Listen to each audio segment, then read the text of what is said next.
Welcome to the Good Monday Show. Today we are very privileged to have with us Mr. Tom Lynch, dialing in all the way from London. Interestingly, Tom is a champion BMX racer and coach.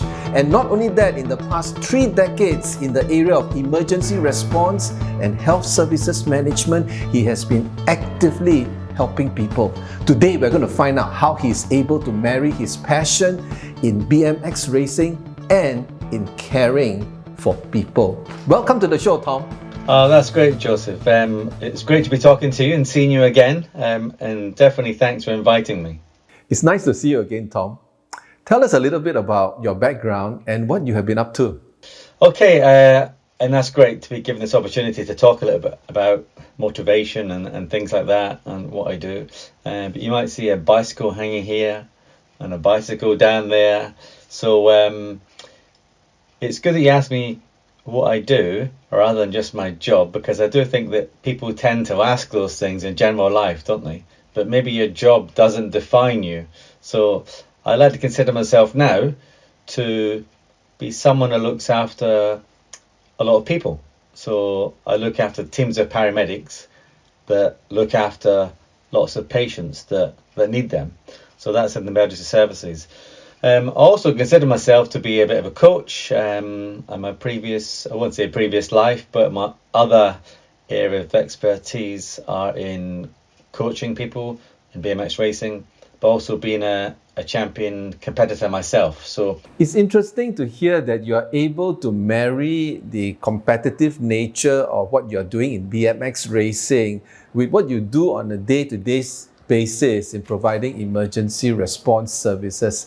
Share with us how that looks like for you, how you're able to bring it together. Yeah, so I often question myself about that. How did I manage to do it? You know, it does seem I'm on this journey and it's not stopping. You know, I was BMXing for years, but the journey on the bicycle was really at age of 6 when I realised that the bicycle could give me freedom.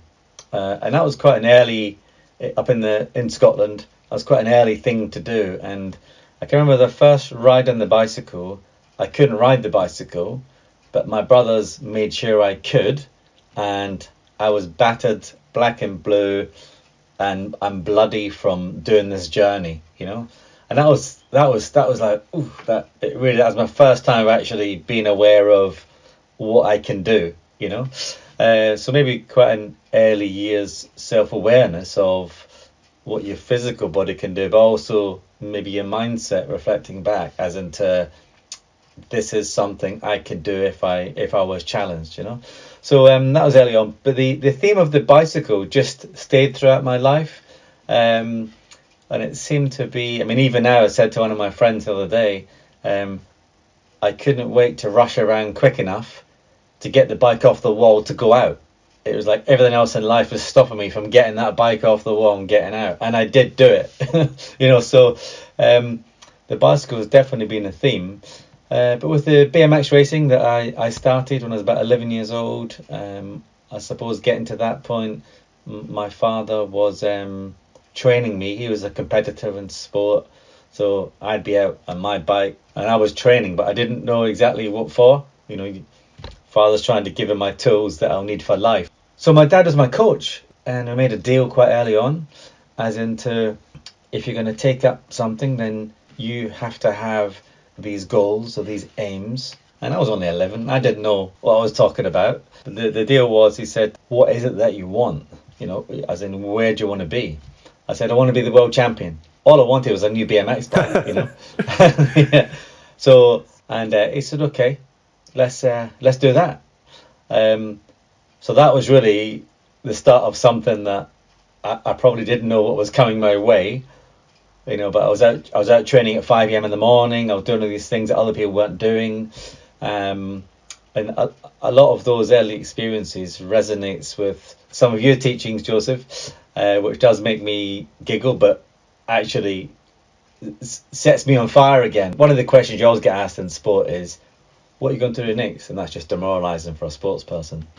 Or you can't do it forever. Again, that's demoralising. So you got to have a bit of a bag of tools and how you respond to that, and and block all that stuff out. But my dad said to me, he said, "How about you get a job?" But I was a professional bike racer, so he's even thinking I'm at the top of my career as such. But now he's telling me, like, "How do you get a job?" I'm going, "What?" It's like, I ride bikes, So the bit of the test there was if I could do it, and it was the ambulance service. So I applied for the ambulance service. I was interested in the body and stuff like that, and I'd been broken enough to be picked up by ambulance people. I think I was about 10, where I had an accident at school and everyone panicked, and then the ambulance crew turned up and it was all cool. So I remembered that. But the funny thing was, when I did apply for the ambulance service, I'm on tour. I'm on European tour. I'm just with my buddies and we're racing bikes. We're all going over the world really and doing this really cool stuff. They wrote back to say I wasn't suitable, and I was thinking, of course I am. So I contacted them, said, look, I really want to do this. I'm not suitable.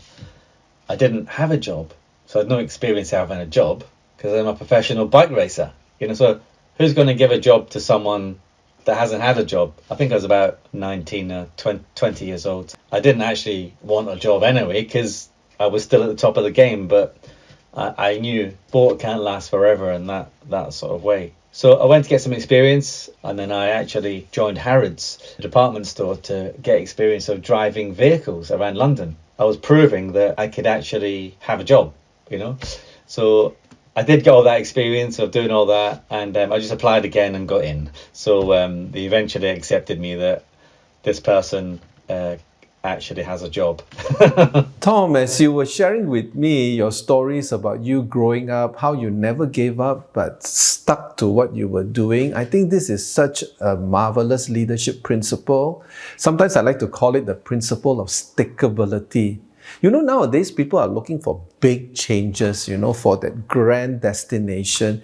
But life actually consists of small, consistent steps that you take in the same direction all the time. That is consistency and stickability. And the stories you share about you growing up, sticking to your BMX racing competitiveness, how your dad helps you as a coach, and how you go through all the bruises and bumps in life and not give up. I think, Tom, that you have showed us how stickability looks like, and that translates into success and consistency. That's it. And that consistency, I think, does work. And I do have quite a giggle talking to younger people today. Start putting the foundation down, keep on going. You might find a different direction, but at least you've got to start. Yeah, Tom, that's right. We just got to go out there and start doing something, because nowadays people would want to have such a clear picture of the end destination before they even start, wanting everything to be perfectly aligned, and we get caught up in analysis paralysis. Whereas to get us closer to our goals, we just need to get going and sometimes even learn from the bruises and mistakes that happen along the way. Yeah. There's one saying I've got that I don't think people would like that much, where I say success is messy. It's messy. So even when I go back to the races that I've done really well at, it's not, I can picture the perfect race, but you know what? It's messy, it's brutal, that story, that journey might not be how you worked out on paper. I won everything in the BMX life, British champion, European champion, champion of champions. I think I was national number one on five different plates of different times in superclass, which is like pro. And then world number 3, we won the world team championships as a team.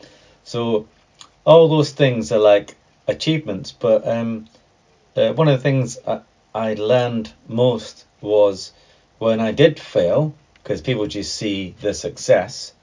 So when I did fail, I would learn more, because winning is great. But one of the things my dad would say, if you can embrace losing as much as winning, you will be unbeatable. With the coaching role, I was asked to go back to the coaching, not all because of myself. I had some really good people around me. We managed to deliver European champions, world champions, and the first Olympians in BMX. And I was doing that at the same time as launching the ambulance cycle response team. So I was doing the two things at once, and that was around 1998 in the year 2000. In a sense, the coaching role in my ambulance life is to have people find themselves, and one of my things I think from all this journey is to know yourself. And that goes back into, I suppose, Greek mythology and everything, to know oneself. And if you can get to that point of the sport or just the work, then you can see that person progress on their own journey. Once they are on that road of self-development or discovery, then I think that's my job being done. It's interesting that you talk about self-development and discovery. Quite a number of people would define that as work-life balance, and we kind of think of it as 50% work and 50% going on vacation. But from what you have shared, I begin to realize that it's really about work-life perspective, how we are able to enrich life perspective by being involved in a craft or in a hobby that is sometimes different from our professional work. I mean, case in point is your BMX competitive racing and coaching. That gives you lessons for life and work as well. Maybe it's a good reminder for me to pick up my bicycle or do something fun in order to have a richer perspective in life. Yeah, absolutely. And the funny thing, when you just mentioned that, I sort of went back to trying to get my first job, and it's just the smaller things in life that can give you a richer perspective, and that's just daily things. So I actually think, and this might sound a bit silly, but even to just go and observe the garden, the flowers, the sky, the trees, all these things around us, coaching this national team at the same time as doing this new project on bicycles. But quite soon everyone realized it's working, but no one knew at that point, I was the best in the world at some point racing bikes. So of course it's going to work, But then the question was always, how do you bring people with, how do you get the same level of myself? How do you bring people with you on that journey to make them just as good as you? And we did that as well, because I have that tool bag as well, so that's not going to be impossible. But yeah, it's just the little things in life. So the purpose isn't to be happy. That will come. That's a byproduct of connecting with all these other things, to actually have a purpose, or you talked about the work-life balance perspective, but you have all those things and aims, and I suppose in a sense mine was a bit of a noble aim to help people. It did seem impossible to begin with, but I knew I could do it, and those are the things that, and you could apply that to anything really, that could bring you happiness in life. You mentioned that success is messy. During those times when you feel like throwing in the towel and asking yourself, why am I doing this? And you feel like giving up. What do you do in situations like that? Get the bike off the wall, have a little ride. so I think you've got to obviously reflect, refocus. Not everyone will be on the same journey at the same time. So yeah, to throw in the towel, I think it's sometimes it would have been easier to do that when you can feel it's the right thing to do inside you. The vision must be clear. So in a sense, you're scrubbing up the vision again. What got you here won't get you there. And that was quite brutal, because you're sort of thinking, yeah, but I'm really good. Actually, you're not. You've got to keep on developing, soul searching. You've got to keep on doing these things and keep on top of it. So at that point of throwing in the towel, there are certain things you should do. And actually, I'll say again, I'm sure you got a teaching on that. Before you quit, do these things, I'm sure. So that's why we've connected on that sort of level, haven't we? You have reminded me that throwing in the towel actually means we are in a state of confusion and we feel overwhelmed. So to become unstuck, we need to move from a state of confusion to clarity. And that's why the practices you mentioned just now, Tom, about refocusing, reflecting, and scrubbing the vision again is just so needful. As leaders, we need to take regular pit stops just to make sure that we see things clearly. Because many times, if our sight is not clear, we lose the fight.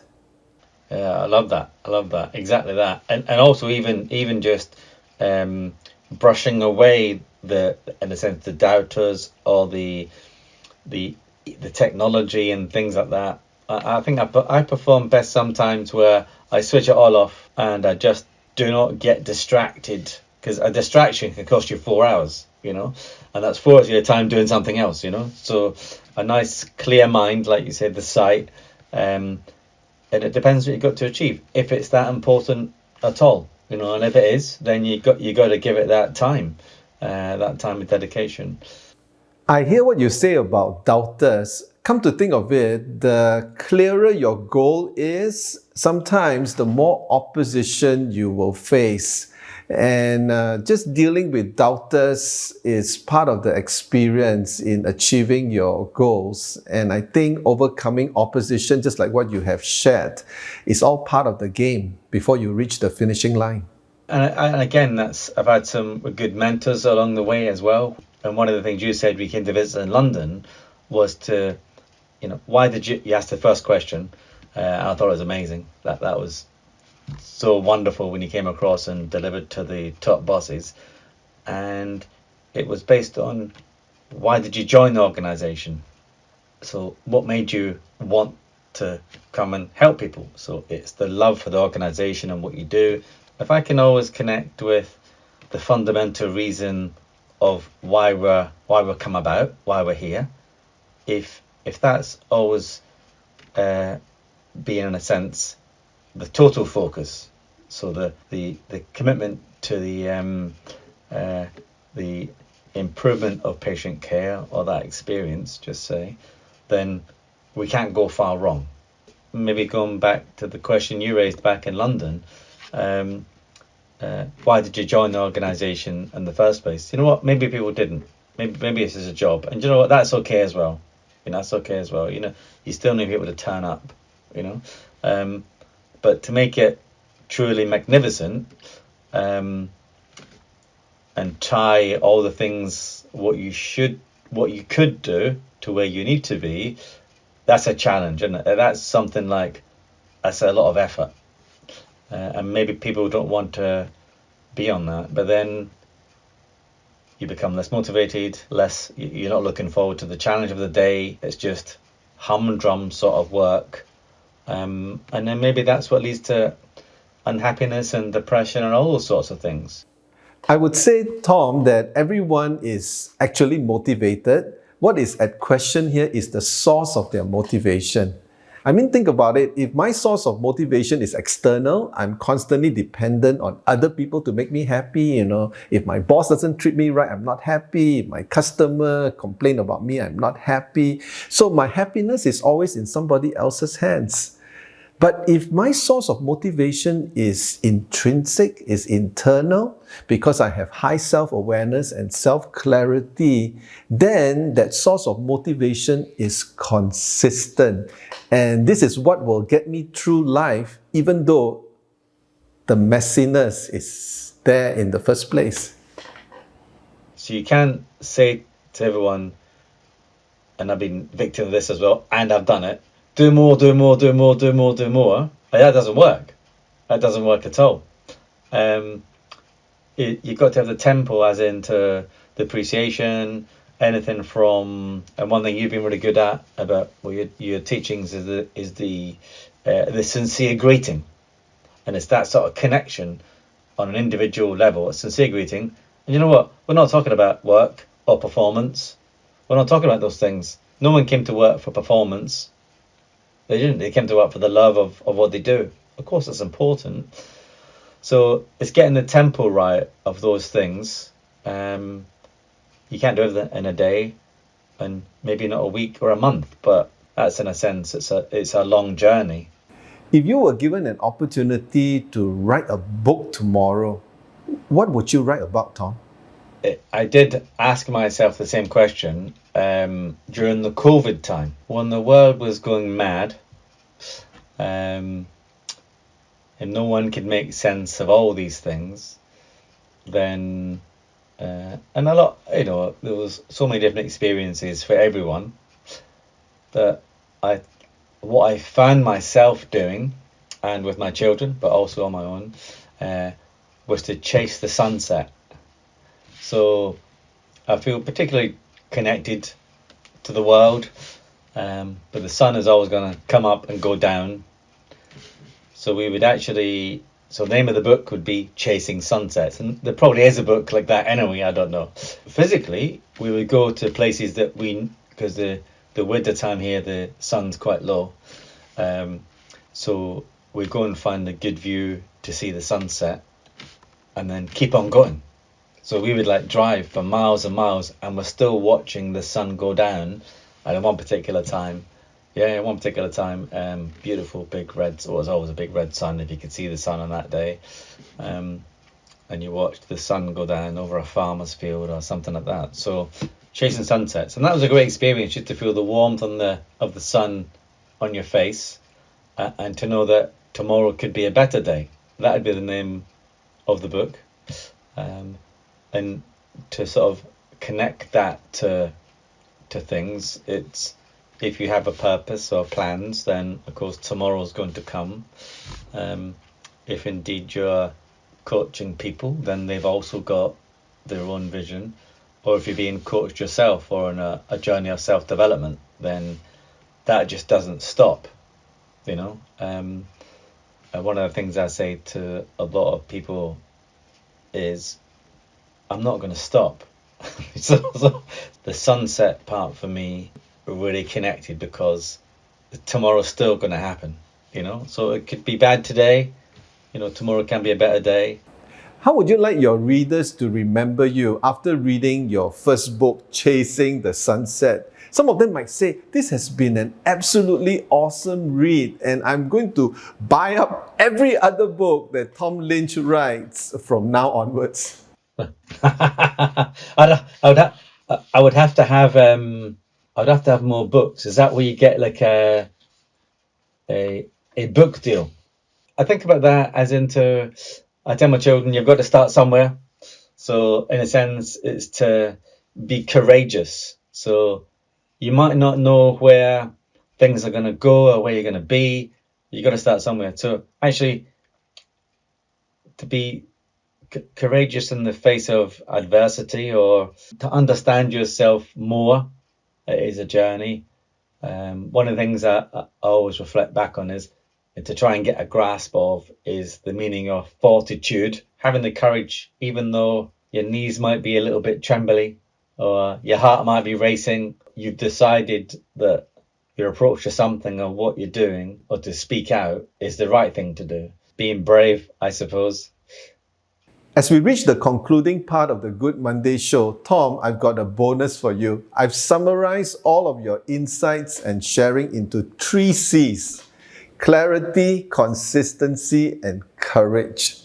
You have reminded us, Tom, that we as leaders need to seek clarity along our journey, because once we lose sight, we lose the fight. That's why making regular pit stops for reflection and refocusing is so important. And secondly, consistency. Your experience in world-class BMX championship and racing reminds us about the importance of sticking to it and not giving up. That's being consistent. And the third C, courage, because as you have shared, there will be doubters and oppositions along the way, and we need to add courage to our consistency and clarity. And here's a bonus, the 4th C. Guess what? It's the title of your upcoming bestseller, Chasing the Sunset. Tom, I look forward to purchasing the book, and I will be the first one to read it. Thank you very much, Tom, for your time. I also like to thank yourself, Joseph, because a lot of things sometimes don't make sense if you haven't got that leadership or that mentor. And that's where I think you mentioned a long time ago, a kindred spirit. So I do resonate with a lot of the things you say, but it really is, I think, for what you're doing and for the people that you've helped. I mean, even my team, I've got my team members speak very highly of you. So for me, it's been a journey of inspiration, aspirational, and also the reinstallation of like that self-belief. And you provided that platform to so many people. So it is really a case of me thanking you. So thank you, Joseph. And I will continue to connect back with all the things you've said of all these years, because they're amazing. Thank you very much, Tom. It has been a pleasure having you on the Good Monday Show.